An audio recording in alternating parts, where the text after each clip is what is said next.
Alright guys, welcome back to the channel. We are back with more Resident Evil Village news. This update comes from Twitter user DustGolem, who got his information directly from interviews between Capcom and various video game news outlets. So no rumor, no leak, just straight from the source. This news is more specifically tied to the upcoming Shadows of Rose story expansion. So let's see what Rose's story will have in store for us players. I know it goes without saying, but obviously there is a good amount of information out there about the Shadows of Rose story DLC, and it is accessible to everyone with just a simple Google search. I will talk about certain gameplay, character, and story elements, so if that's something you guys don't want to hear about, then I would stop watching right here. So this is your spoiler warning. According to an interview with IGN Japan, the Shadows of Rose DLC chapter will take around 4 hours to complete, and playable locations will not be limited only to Castle Dimitrescu. Rose will be able to access other areas as well.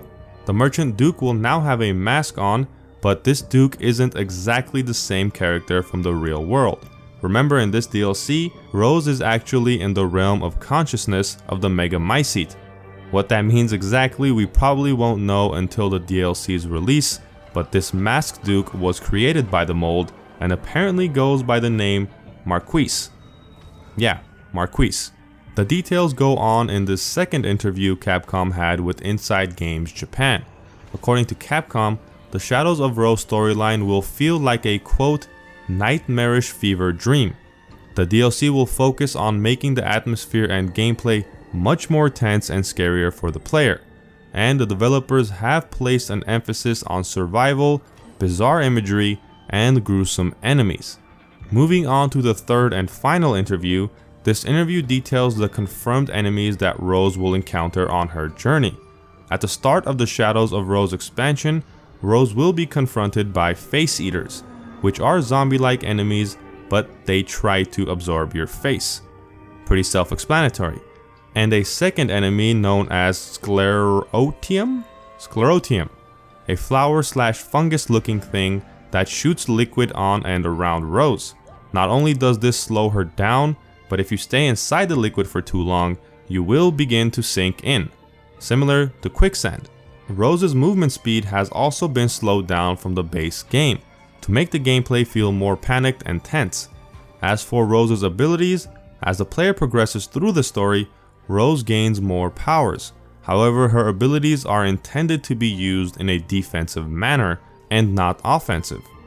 Moving on to Michael, who writes stuff all over the walls and furniture. He does this seemingly to guide and warn Rose. He will write messages throughout the DLC and will help Rose understand and control her powers. But ultimately, the reason for this story is for Rose to bring an end to her powers. So it will be interesting to see exactly what Michael's motives are throughout the DLC. The Shadows of Rose story DLC will be split into chapters, the first of which will take place in Castle Dimitrescu, followed by additional locations, specific to each of the other remaining lords, all of which will allegedly look and play much more different than the base game. And the most interesting part of this DLC is, not all of the creatures that Rose encounters are there to harm her. There are certain creatures that will be there to aid Rose as well. Therefore, the player must determine which creature is hostile and which creature is there to help, adding another interesting element to Rose's story. And that is going to do it for this video. The Shadows of Rose story DLC is set to release on October 28th, 2022, alongside the Mercenaries mode and the multiplayer spin-off Reverse. But I am curious to know, which part of the Winter's expansion are you guys most looking forward to? Let me know in the comments down below. If you guys enjoyed the video or found it informative, consider leaving a like. It really helps the channel out. For more updates on Resident Evil, Capcom, and video game news, subscribe to the channel. Till next time, I'll catch you guys in the next video.